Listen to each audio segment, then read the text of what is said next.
It's Friday night in October of 1993.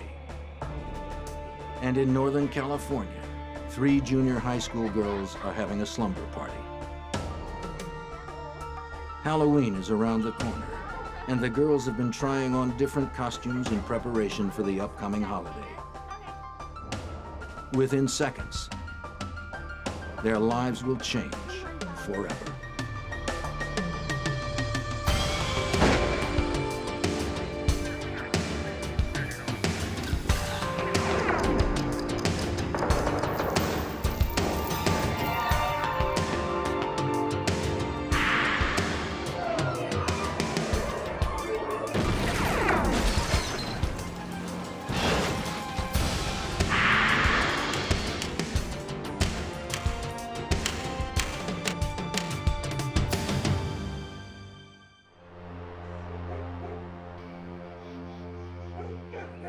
October 1st, Polly Klaas and Jillian Pelham were waiting for another friend outside of Polly's house in Petaluma, California.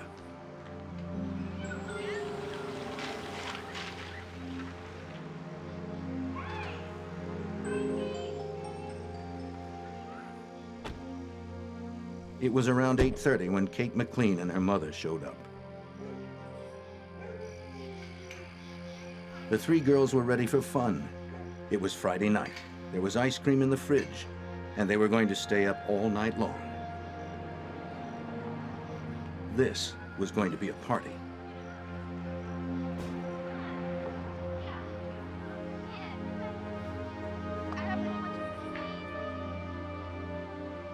No one had any idea of the danger that lurked so close by.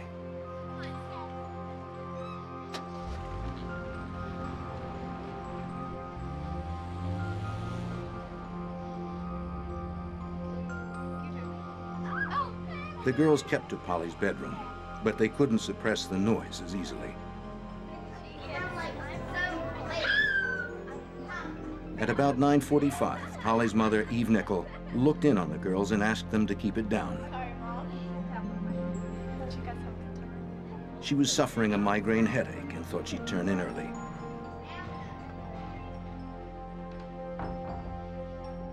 Eve's bedroom was right across the hall from the girls, and although she had chided them about the noise, she was pretty sure it would only take a few minutes for the 12-year-olds to get noisy again.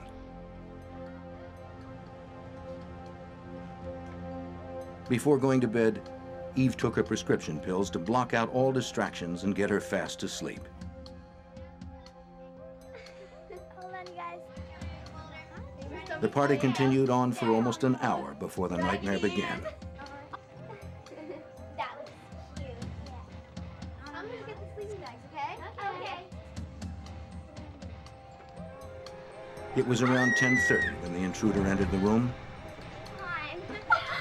At first, Kate and Jillian thought it was a joke. Then they saw the knife. He told them if they screamed, he'd slit their throats. Whose house is this? Immediately, he tied them up and started asking questions. He wanted to know which girl lived there and who else was in the house.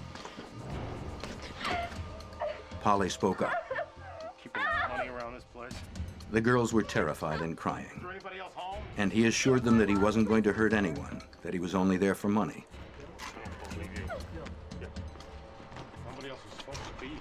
But when Polly told him where some cash was hidden in a jewelry box, he made no attempt to find it. He gagged the girls and took the cases off some pillows to use as hoods.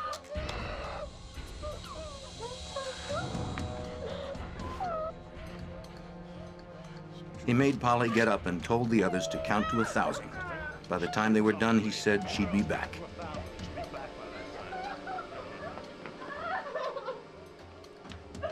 Then he took Polly Klaas and disappeared into the night.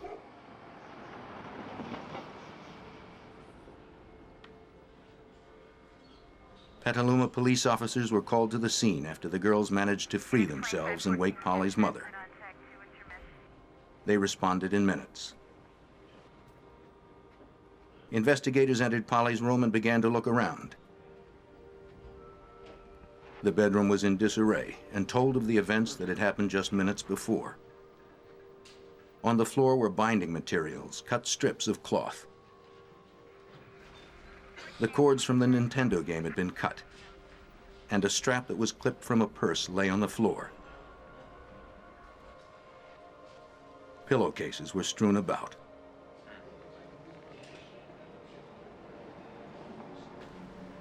I know. What Petaluma Police Detective Mike Meese saw wasn't encouraging.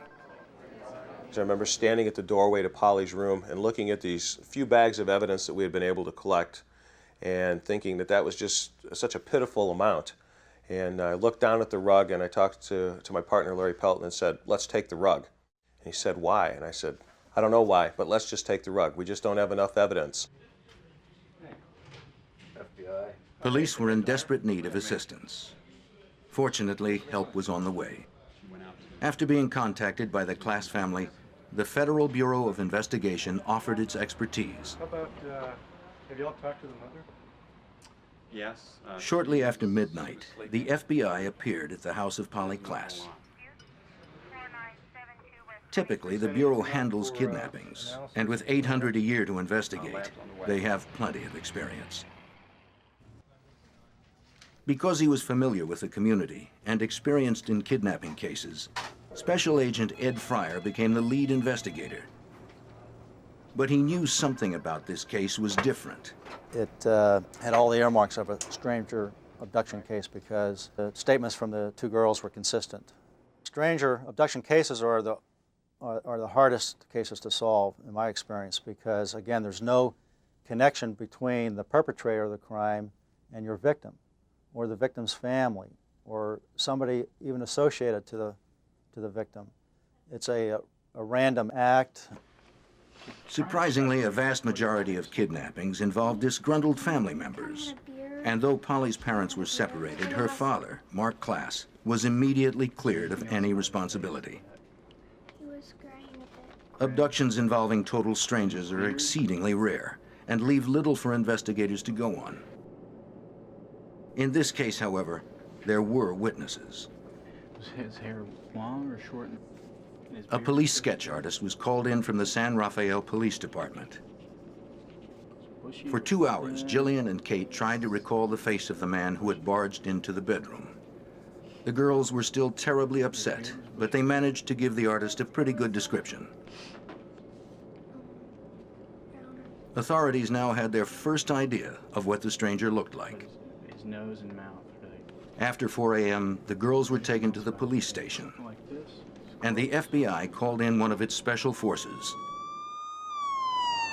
the Evidence Response Team. Tony Maxwell leads the crew. In looking at cases across the United States, we have found that when somebody is kidnapped, especially a young child, that they will generally be harmed within the first 24 hours, and probably within the first couple of days could even be killed. So time is of the essence. In that kind of work, the investigator needs to move quickly. The Evidence Response Team is designed to provide forensic resources at a major crime scene. Their sole responsibility is to collect evidence. And they use the most sophisticated collecting equipment available to do it. An electrostatic dust print machine collects tiny hairs and fibers off the floor when a positive charge is passed over a sheet of mylar. Any loose debris clings to the mylar and is sent to a lab for careful inspection.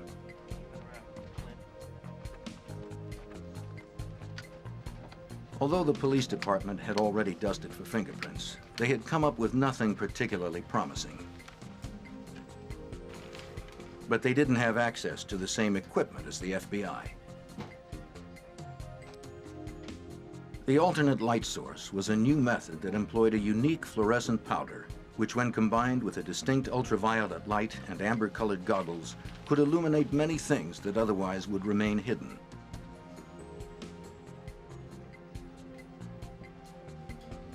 The team found 4 dozen fingerprints the police were unable to see using conventional equipment.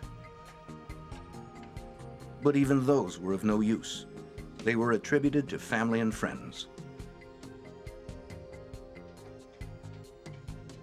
After hours of meticulous searching, something finally turned up. Hey, we're still working on it. Do you have anything? Yeah, I have some ridge detail in the bedpost here. It looks like it's pretty good ridge detail.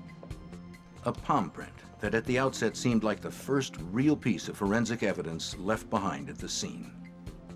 That palm print was found on the bed, on a crossbar of a bed, where he apparently put his hand up for just a second to lean on it, perhaps to support himself as he was grabbing something. And with the alternate light source and the fluorescent fingerprint work that we did, we were able to see it, collect it, and then gather that for the laboratory. At that time, the FBI's fingerprint database, AFIS, didn't contain palm prints, only fingerprints. But even a palm print won't catch a suspect. It will only identify one once he's captured. FBI Special Agent Mark Mershon explains. People often think that when you have a fingerprint or a palm print that you quickly establish the identity of a criminal. The truth of the matter is, in most instances, you have to identify a suspect, have fingerprints for that suspect in order to compare with a latent fingerprint.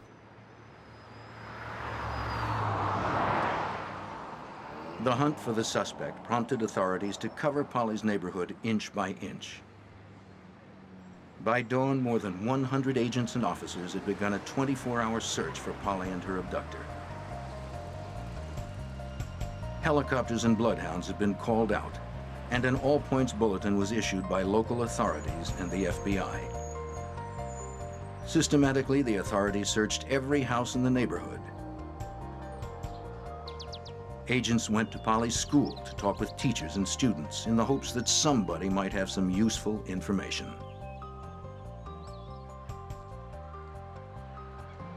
Investigators canvassed the neighborhood in pairs, asking if anyone had seen anything suspicious that night. One by one, they interviewed all of Polly's neighbors.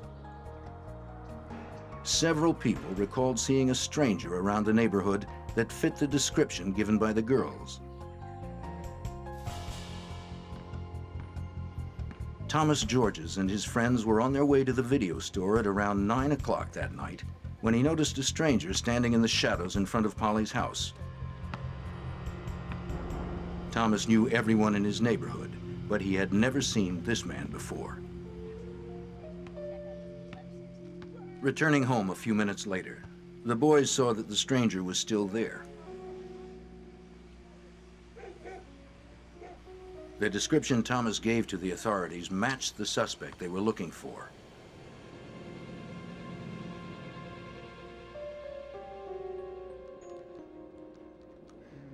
Sean Bush was playing video games with some friends who lived in a small rental cottage directly behind Polly's house.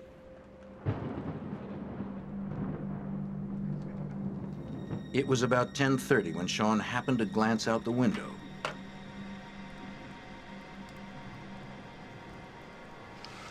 He was surprised to see a strange man on the back porch of Polly's house. He appeared to be going for the back door. His description of the man also fit that of the suspect. There were others who saw the suspicious man that night, but unfortunately none of them alerted the authorities. As Petaluma Police Chief Patrick Parks explains, time was working against them. In stranger abduction cases of small children, there is no more critical factor than time. Time is absolutely of the essence. And for that reason, you have to get out as many resources as you can. You have to put out the word as far as wide as you can. You have to involve as many agencies as you can, get them focused, get their efforts channeled, and hopefully, bring about a successful resolution. While officers continued to comb the neighborhood, FBI investigators began executing the standard operating procedure in cases like these. After eliminating family and friends as suspects, they focused on ex-cons who were registered as sexual offenders throughout Sonoma County. Gradually, they branched out to surrounding counties, carefully questioning and investigating each registrant. But nothing turned up. This is a hard case to believe that it even happened. There's 3 girls, they're in a slumber party. They're playing games in their bedroom, in their home, in a typical community, in a typical city. And somebody can walk into your home, the sanctity of the home, the security of your home, and take your daughter is if it wasn't impossible, was inconceivable. The following day, the search for Polly Klaas had escalated into the largest manhunt in the nation.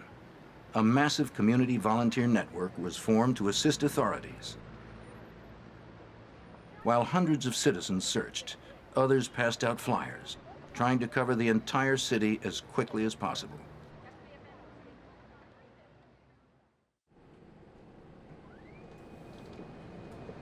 Back at the FBI's Trace Evidence Lab in Washington, D.C., forensic expert Chris Allen was carefully surveying the items collected from Polly's house. I noticed that in untying the pieces of bindings, the thin nylon strips of bindings that were used to tie up Polly's girlfriends, that they had jagged edges to them. And I was able to line them up perfectly so that I was able to determine that these all came from one piece of cloth originally, and it was a piece of cloth like a lady's nightgown or a slip material. Other pieces of evidence found in Polly's room were not so easy to classify. Tiny fibers collected with the electrostatic dust print machine proved to be a challenge to identify. After painstaking examination and comparison, Allen concluded that they had come from the interior carpet of an automobile. Eliminating the cars that could be accounted for at Polly's house, Allen suspected that these carpet fibers were most likely from the kidnapper's car.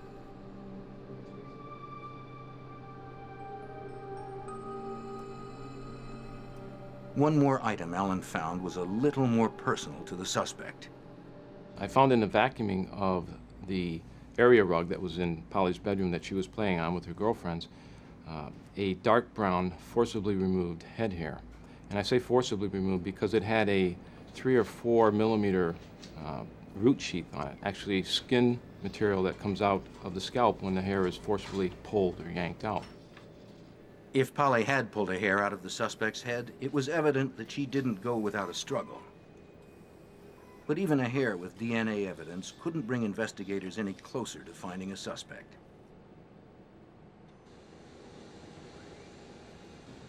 The palm print lifted from the bedpost was sent to Michael J. Smith, a fingerprint specialist with the FBI. Examining the print under laser light, Smith determined that the print had enough ridge detail to photograph. But the light emitted from the laser turned the print orange, and Smith needed to capture a black print on a white background. He instructed the photographer to reverse the color so that the finished print would appear the way it would on a fingerprint card. Now the print was indelible and could be filed until a suspect was apprehended. Investigators had unearthed some solid evidence, but it wasn't enough. Time was running out, and Polly Klaas was still out there, somewhere.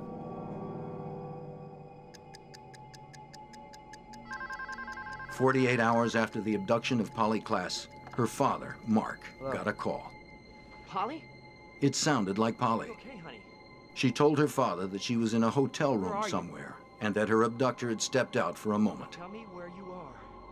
Polly! Then the Polly! line went dead. It offered the first glimmer of hope. But unfortunately, since Mark's line wasn't set up for a trace, Detective Fryer, all please. authorities could do was wait for another call.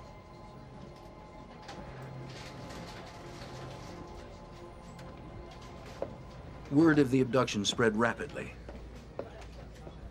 In 2 days, 50,000 flyers had been distributed. Community volunteers quickly organized a search command center to work in tandem with the police and FBI. It was an unprecedented grassroots effort. A telephone bank was manned 24 hours a day to field calls and tips. A copy of every lead that was phoned in was shared with the FBI and Petaluma police. Before long, the search center had screened 60,000 calls. Out of those, authorities were compelled to follow up on over 12,000 leads. Processing that amount of data would have been virtually impossible without help from an FBI computer processor. The FBI just happened to have the Rapid Start team. It was a relatively new concept with the FBI, where on an investigation with a high volume of information, we would computerize that information, essentially triage the value of the investigative leads and make the assignments and track the progress. Even with so many leads, there was one in particular that investigators were anxious to follow up on. When Mark Klaas received the first call, the FBI was powerless to do anything about it.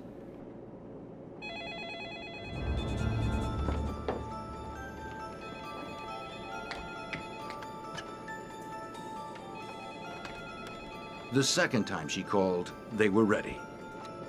Hello. Like the previous call, it sounded like Polly, How are you, honey? and she could only talk for a short time before she had to hang up. Where are you? But it was long enough for okay? authorities to make a trace. Polly. Got it.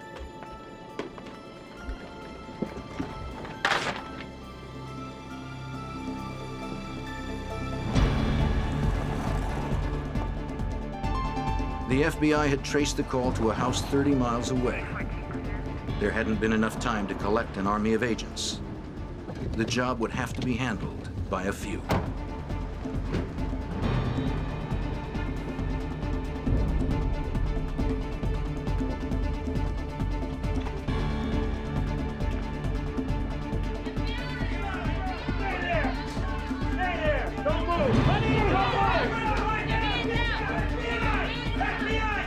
But something wasn't right. This was just a normal family home.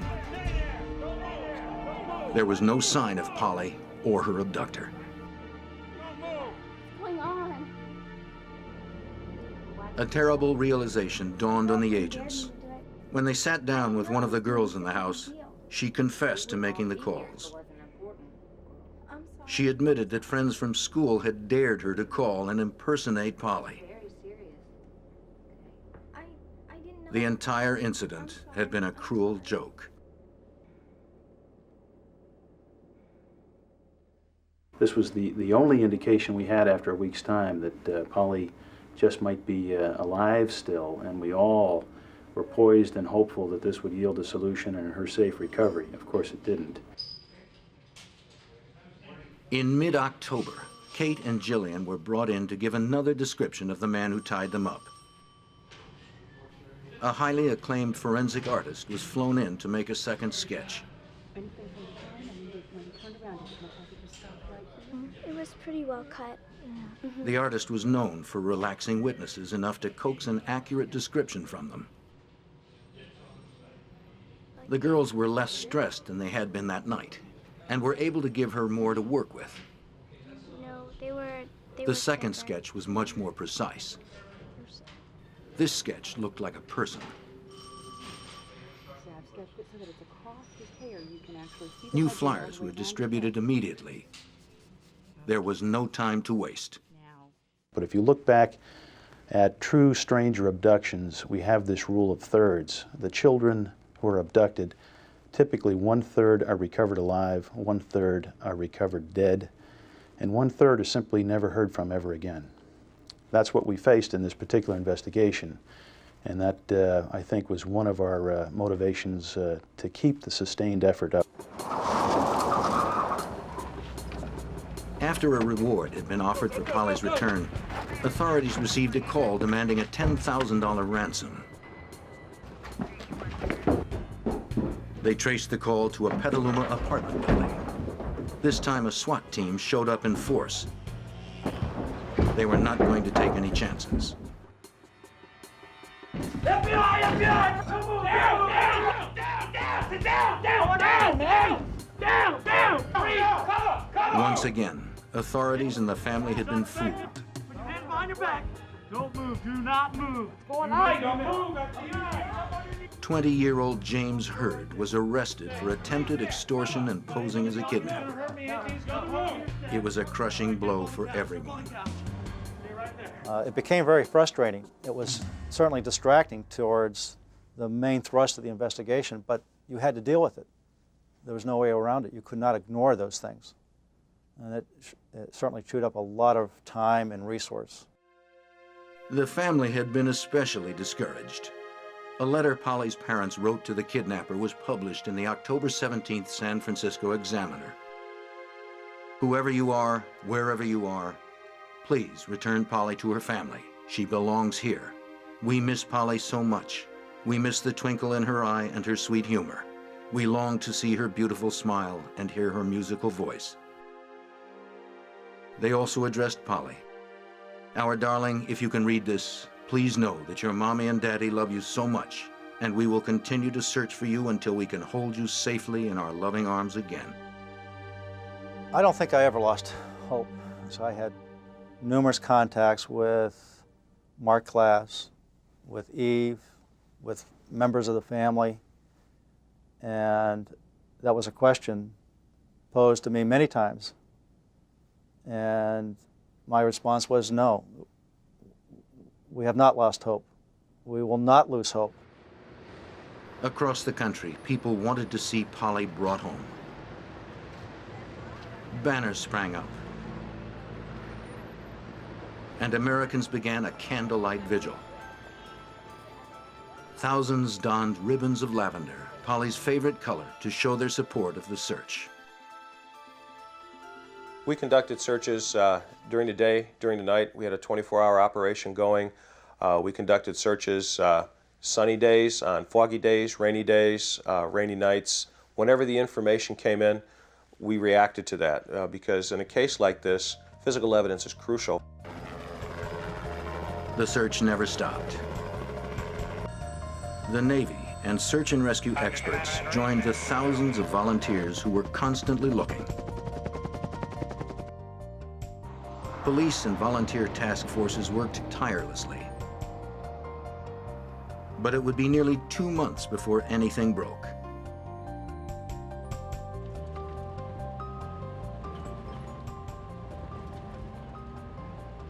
November 28, 1993. It was 2 months after Polly Klaas was kidnapped that authorities got their first real lead. Thanks for coming, okay? I've got some items I want to show you out in the clearing. In Sonoma County, a sheriff's deputy was called out to the house of Dana Jaffe.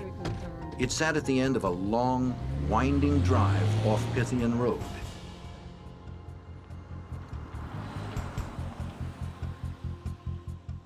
Dana had been out inspecting her property when she noticed something unusual and thought it might be of use to investigators. She led the deputy through a densely wooded area to a clearing just a few yards from the long, winding drive to her house. You know, some tights. It looks like a little girl. I thought maybe it had something to do with what... Scattered in the woods were a few items that seemed somewhat suspicious.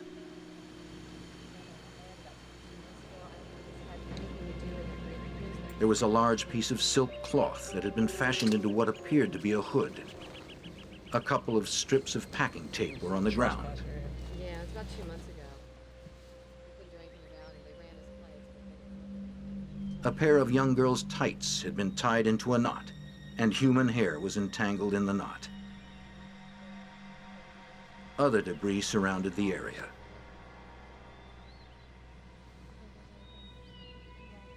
Then Dana recalled the night she'd caught a trespasser on her property not far from where they stood.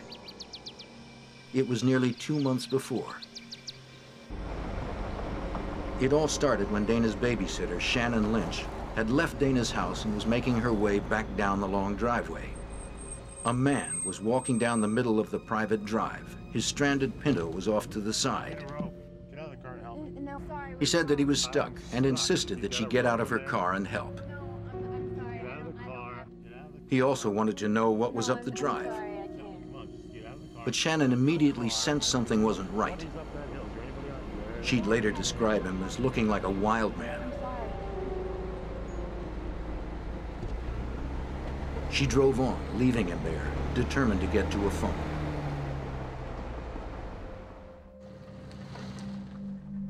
Shannon found a payphone about 2 miles down the road and hurried to call her friend.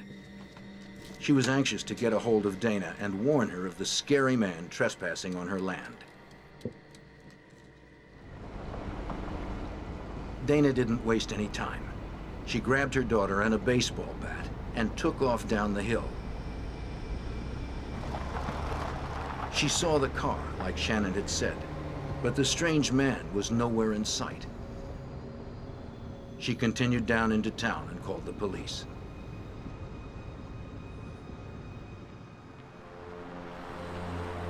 A few minutes after midnight, 2 Sonoma County Sheriff's deputies showed up. Dana explained that she didn't really want the intruder arrested for trespassing. She just wanted him off her property. The deputies found the trespasser, a little agitated. There was alcohol on his breath, and he was sweating profusely. There were bits of leaves and brush in his hair, as if he'd been rolling around on the ground. He told them that he'd been out sightseeing when he realized that he was on private property. When he tried to turn around, he got his car stuck on the side of the drive.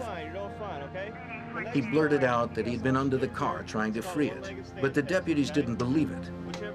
The way his car was trapped, there wasn't enough room for a person to get underneath.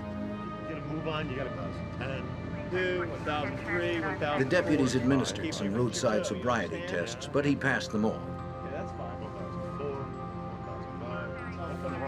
Looking in his car, they found some cans of beer in a plastic bag and a small duffel bag in the back seat. When they asked him if he'd been drinking, he actually opened a beer and began to drink it.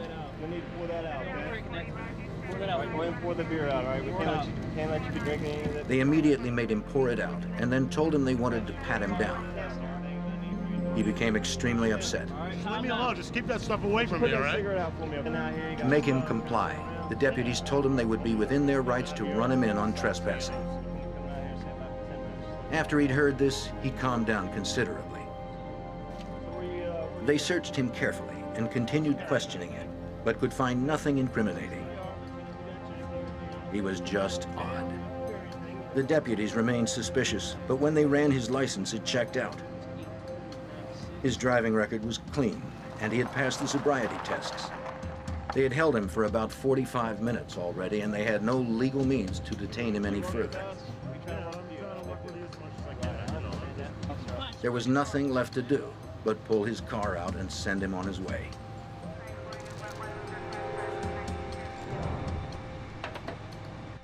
Well, those look like tights, and they look like... That had been 2 months ago, the same night that Polly Klaas had been abducted. Nothing good, that's for sure. A hood, bindings, a young girl's pair of tights. It was too much of a coincidence. Putting it all together, the deputy quickly put a call in to the Petaluma Police Department. Dispatch. I'm up here on. Within an hour, Detective Mike Meese and Agent Ed Fryer arrived to check it out. I'll never forget the scene. It was late at night then. By this time, Mike Meese and I are standing up on the hillside there on Pythian on the road. It was beginning to get a little misty and foggy, and the rain started to come down. And we looked at each other, and we knew in our hearts that we had basically uncovered a very critical crime scene, that this was going to lead us to the resolution of this case. After the evidence was collected, investigators immediately began searching the Pythian Road site for any signs of Polly. We spent days searching the mountain with over 300 volunteers. I believe we had 25 to 30 search dogs, and we conducted extensive ground searches for Polly, believing that she was still alive. which was the premise that we were working on. As the search commenced, everything began to snowball. Authorities checked with the Sonoma County Police to get the full report of the incident that happened on Dana Jaffe's property. The man deputies had questioned was Richard Allen Davis. Accessing his criminal record revealed he had recently been paroled from an 8-year sentence for kidnapping. What we learned about Davis initially was 1976 he had been arrested for robbery and kidnapping and assault with intent to commit rape. We learned in 1978 he had been arrested for another kidnapping, as well as a couple of counts of assault with a deadly weapon. 1984 he'd been arrested for a kidnapping case, assault with a deadly weapon, including the use of a firearm, and armed robbery. You start reading these reports and realize, you know, hey, this guy's a bad actor. This is an individual certainly more than capable of being involved in a crime like this. The arrest photo on file matched the girl's description. His mother lived in Petaluma, giving him reason to have been there. The pieces were falling into place.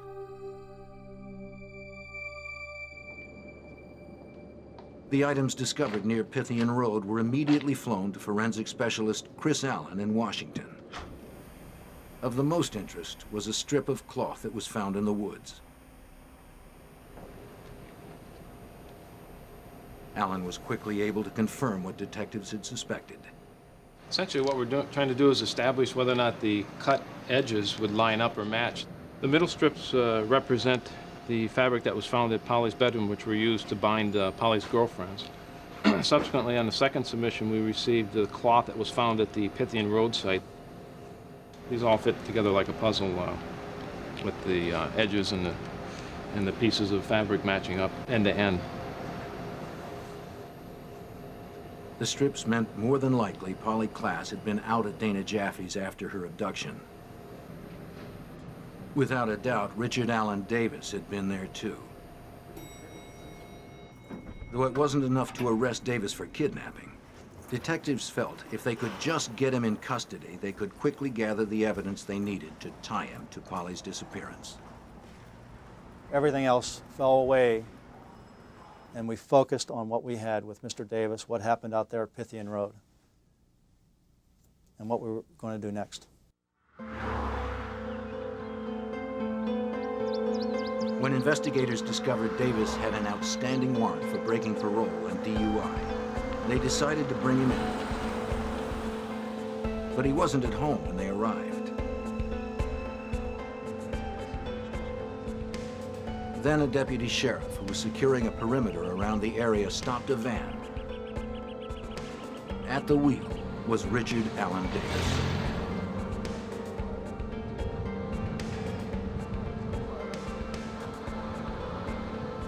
When the deputy realized who he had, he calmly called it in to the investigators back at the house. Is there a problem, officer? No, sir. Just sit tight, okay?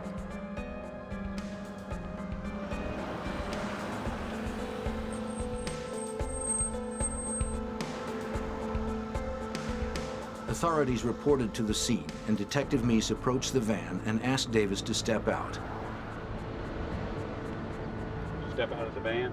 He informed him that he was under arrest for violation of his parole. No. I'm Detective Meese. I'm arresting you for One thing I think it's important to understand how Richard Allen Davis was taken into custody, because it was such a low-key event, and because Mike Meese went ahead and handcuffed him, he did it in a very professional way, and he started a rapport going with Richard Allen Davis that later was very useful in bringing resolution to the case. It had been 2 months since Kate and Jillian had seen the man who took Polly Klaas, but they had no trouble picking him out of a lineup. Number one, step forward, please.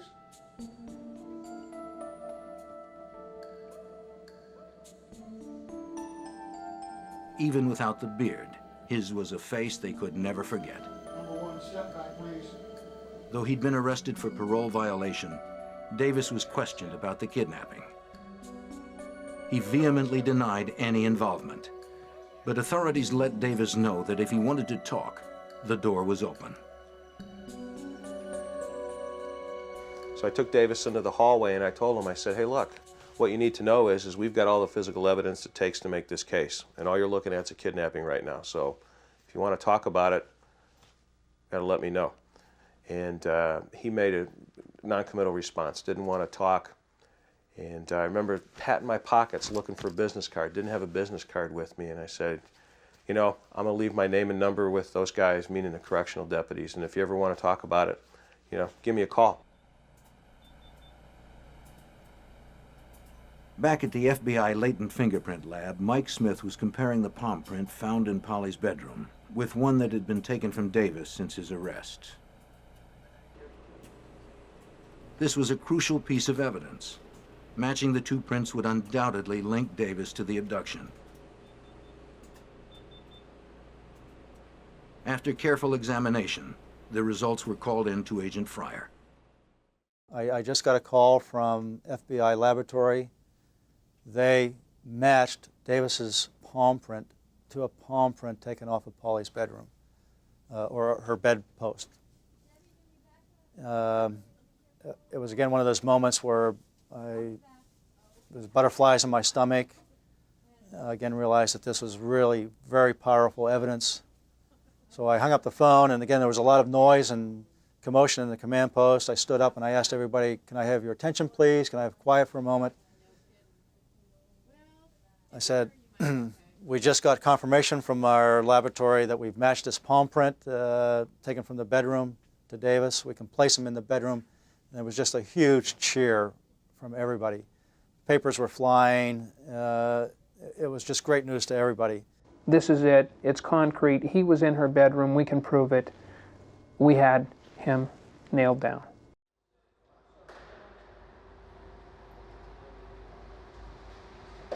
Though news of the matching print had gone public, Davis was being held in isolation and had not heard anything about it.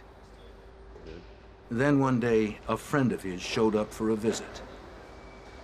He urged Davis to talk to authorities and tell them where Polly was. But Davis continued to deny responsibility.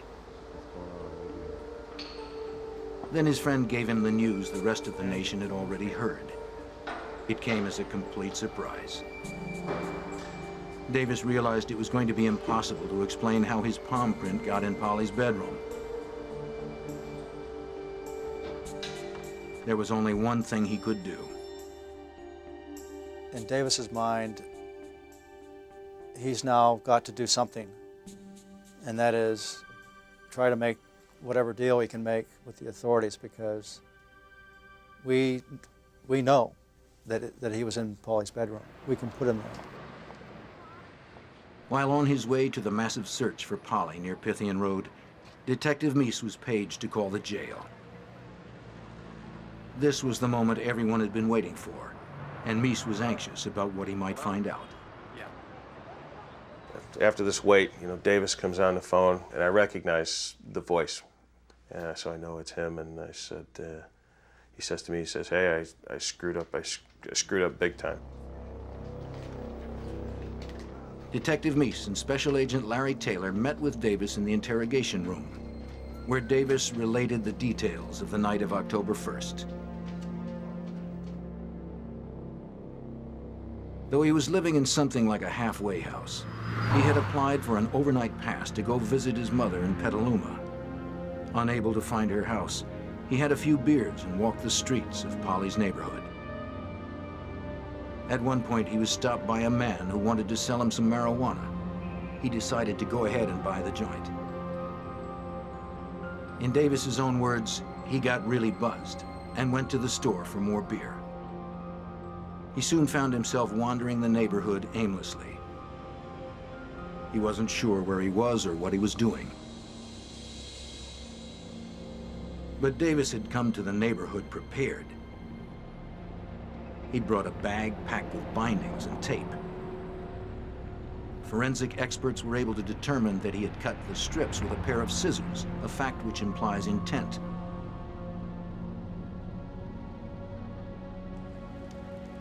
Then Davis said he randomly picked a house on the street and crawled into an open window.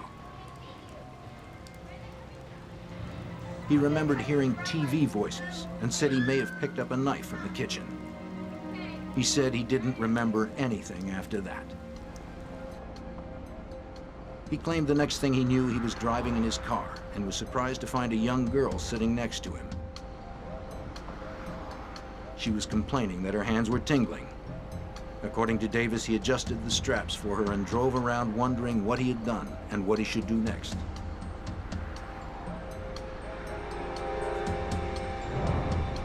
Then he drove off the side of the road and got the car stuck.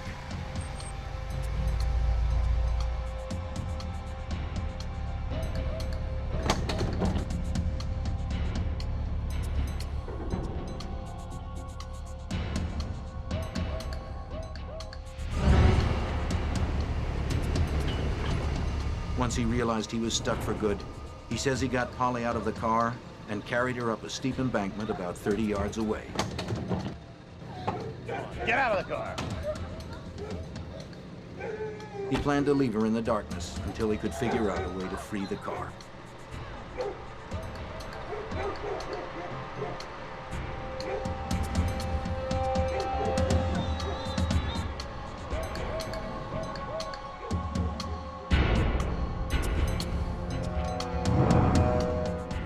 The rest of Davis's story about what happened at Pythian Road matched the witnesses' accounts. At the time of the incident, the bulletin about Polly's abduction was just going out over police radios. But the deputies were tuned to a different frequency and would not have heard it even if they had been in their cars. They ran his license, but the equipment they had at that time was only able to give a cursory printout of Davis' driving record. It couldn't generate his criminal record. They found nothing they could hold him on. What I want you to do is, all right, go follow my finger. Davis recalled how the deputies pulled his car out and escorted him to the main highway. But he claims that he waited for 15 or 30 minutes and returned to the site to find Polly. Then he just drove around. At some point, he realized he had to get rid of her. At long last, authorities had found out what they'd been desperate to know. Polly Klaas was dead, and Richard Allen Davis was the man responsible.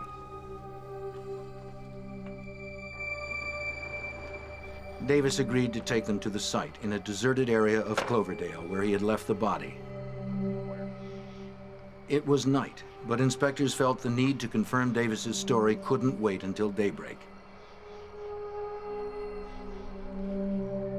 He led them to a field near an abandoned lumber mill.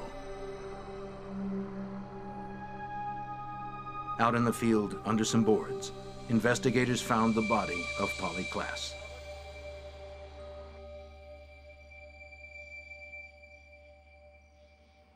It was an odd feeling.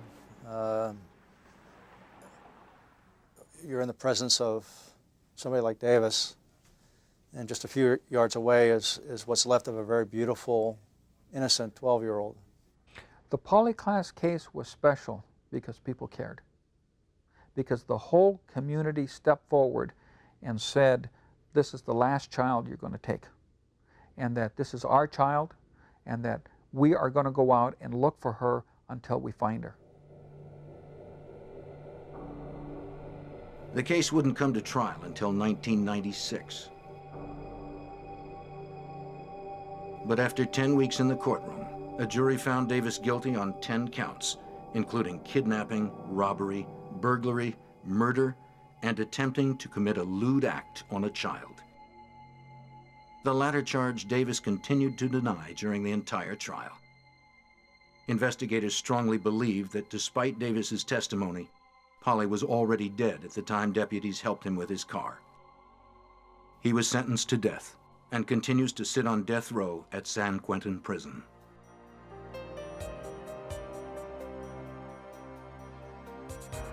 Polly Klaas left behind a legacy to save other lives. The way missing persons cases are handled has changed forever since the investigation. Law enforcement databases are linked to different agencies providing vital information to multiple jurisdictions. Missing persons bulletins are now sent out over all police channels. At routine pullovers and traffic stops, officers can access not only driving histories, but criminal records as well. Implementation of the 3 strikes you're out legislation was a direct result of the case, as was the push to expedite the appeals process in murder cases. And a foundation established in Polly's name aids the search for missing children. It looked just a little fuzzy on the website. Involvement of the FBI was critical to bringing resolution to this case. Had they not come in and gotten involved early on, it's doubtful we would ever have had resolution, or certainly that it would have been as quickly as it was, even though it seemed like a long time. The unique partnership that was formed between local police and the FBI set a precedent that continues to this day.